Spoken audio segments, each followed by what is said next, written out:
Hi friends, welcome to our channel. ఇప్పుడు మనం చూస్తున్నది శ్రీగంధం ప్లాంటేషన్ అండి. చాలామంది మార్కెట్లో ఎలా ఉంది అని అంటే శ్రీగంధం ఎర్రచందనం ఒకటే అనుకుంటున్నారు. కాదండి, ఎర్రచందనం కటింగ్కి రావడానికి 25 సంవత్సరాల నుంచి 30 సంవత్సరాలు పడుతుంది. అదే మన శ్రీగంధం అయితే 10 నుంచి కేవలం 15 సంవత్సరాల మధ్యలోనే 12 సంవత్సరాలు కూడా మనం కటింగ్ చేసుకోవచ్చు. ఈ 12 సంవత్సరాలకి దాదాపు 50 నుంచి 80 కేజీల వరకు మందం అనేది పెరగడం జరుగుతుందండి. కాబట్టి మనం గూగుల్లో కూడా సెర్చ్ చేస్తే శ్రీగంధం కేజీ ఎంత రేటు ఉంది అని మనము గూగుల్ని అడిగినా చెప్తుంది.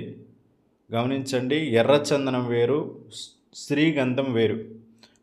శ్రీగంధం వచ్చేసి మైసూర్ శాండిల్ వాళ్ళే మాకు చాలా డిమాండ్ ఉంది, అసలు దొరకట్లేదు ఈ ప్రోడక్ట్ అని చెప్పేసి మీరు పెంచండి, మేమే కొంటాము, మేమే తీసుకెళ్తామని చెప్తున్నారు. పెట్టుబడి పెట్టండి, మంచి రిటర్న్స్ వస్తాయి. 9.5 లక్షలు పెడితే 2 కోట్ల ఆదాయం ఉంటుంది.